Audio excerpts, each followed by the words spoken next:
Bismillahirrahmanirrahim. Assalamualaikum warahmatullahi wabarakatuh. Baik, perkenalkan, nama saya Salmi. Baiklah, pada kesempatan kali ini saya akan membahas mengenai manajemen pemasaran dari materi kelompok 11. Yang pertama itu pengertian manajemen pemasaran. Manajemen pemasaran merupakan analisis perencanaan, implementasi, dan pengendalian atas program-program yang didesain untuk menciptakan, membangun, dan menjaga pertukaran yang menguntungkan dengan membeli sasaran untuk mencapai tujuan organisasi atau tujuan perusahaan, selalu berupaya untuk dapat menghasilkan dan memasarkan produk berupa barang atau jasa yang dapat menjamin kehidupan perusahaan serta menjaga kestabilan dan mengkomunikasikan nilai pelanggan yang superior. Dari sisi manajemen bisnis pemasaran sering diilustrasikan sebagai seni dari menjual produk. Kemudian fungsi pemasaran yang pertama, analisis pemasaran. Elemen penting yang terdapat dalam aktivitas marketing dan penjualan yang bertujuan utama membuat konsumen yang baru maupun yang lama tertarik kembali. Yang kedua yaitu segmentasi. Segmentasi pasar. Kegiatan pemasaran dapat dilakukan lebih terarah dan sumber daya di bidang pemasaran dapat digunakan lebih efektif dan efisien. Yang ketiga itu menetapkan pasar sasaran. Berarti memberikan nilai keaktifan setiap bagian kehidupan, kemudian memilih salah satu dari bagian pasar atau lebih untuk dilayani. Yang keempat yaitu perusahaan yang baru harus mampu melakukan identifikasi posisi pesaing yang ada sebelum menentukan penempatannya sendiri. Yang kelima, perencanaan pemasaran. Aktivitas pemasaran atau marketing yang dilakukan sebuah perusahaan penting untuk dikoordinasikan dan diarahkan untuk mencapai tujuan perusahaan umumnya dan tujuan bidang pemasaran khususnya. Yang ketiga, bauran pemasaran. Bauran pemasaran adalah kombinasi dari berbagai faktor yang dapat dikontrol oleh individu atau perusahaan untuk mempengaruhi para pelanggan atau konsumen dalam melakukan pembelian barang atau pemakaian jasa yang ditawarkan. Konsep bauran pemasaran yang pertama, produk. Yang kedua, harga. Yang ketiga, lokasi. Yang keempat, promosi. Yang kelima, orang. Yang keenam, proses. Dan yang ketujuh, bukti fisik. Riset pasar atau pemasaran adalah bentuk kegiatan berupa perumusan masalah, pengumpulan data, analisis, dan pelaporan yang disusun secara sistematis sebagai pedoman dalam menentukan strategi pemasaran produk atau marketing. Riset harus dilakukan secara sistematis, yakni mulai dari perumusan masalah, tujuan, pengumpulan data, pengelolaan data, hingga interpretasi dari hasil marketing yang diperoleh. Kemudian faktor-faktor utama yang mempengaruhi pelaku pembelian. Yang pertama, faktor budaya meliputi kultur, subkultur, dan kelas. Yang kedua, faktor sosial yang meliputi kelompok, acuan, peran, dan status. Yang ketiga itu faktor pribadi yang meliputi kondisi ekonomi, gaya hidup, pekerjaan, dan usia. Yang keempat yaitu faktor psikologi meliputi motivasi, persepsi, keyakinan, dan sikap. Demikian. Bismillahirrahmanirrahim. Assalamualaikum warahmatullahi wabarakatuh. Baiklah, perkenalkan, nama saya Salmi. Saya akan membahas mengenai materi dari kelompok 12 mengenai pengembangan dan penetapan harga produk.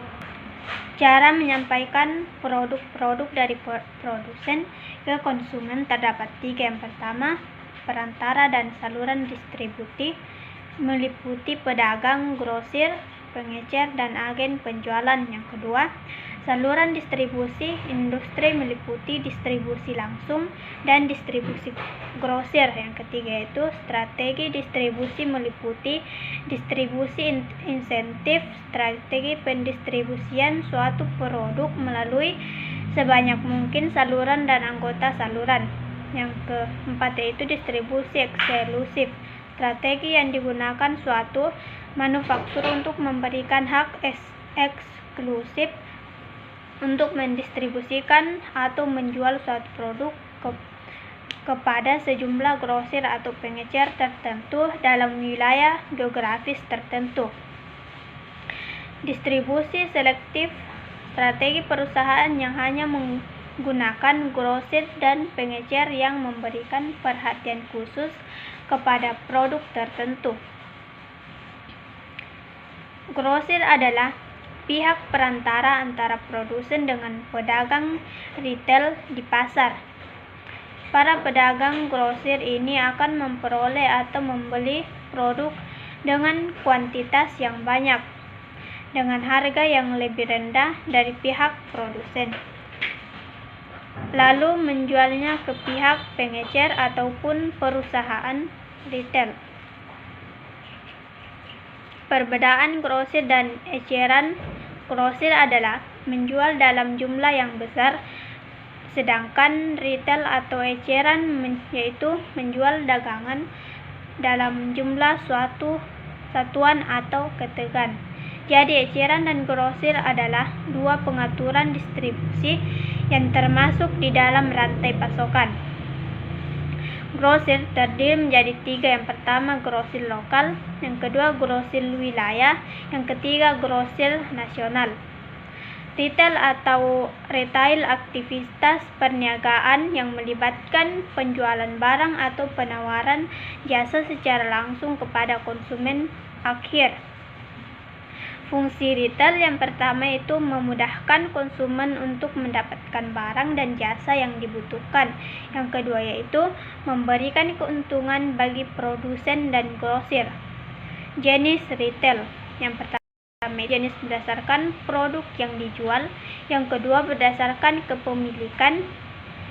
Distribusi fisik adalah salah satu tujuan setiap perusahaan untuk mendapatkan keuntungan atau laba. Sekian. Bismillahirrahmanirrahim. Assalamualaikum warahmatullahi wabarakatuh. Baik, perkenalkan nama saya Salmi. Di sini saya akan membahas materi dari kelompok 13 yaitu peran TI terhadap bisnis. Dampak TI terhadap perubahan bisnis. TI memberikan kemudahan bagi para pebisnis untuk melakukan kegiatan bisnisnya. Alasan perusahaan menetapkan TI dalam perusahaannya adalah agar semakin dekat dengan konsumen, karena kemampuan TI untuk mendekatkan jarak dan waktu sehingga semakin mendekatkan produk perusahaan kepada konsumen. TI sebagai sumber daya bisnis. Sumber daya informasi terdiri dari perangkat keras komputer atau biasa disebut dengan hardware, perangkat lunak yang disebut dengan software, maka informasi yang telah disediakan, sistem informasi dalam mengasah daya saing. Apabila sistem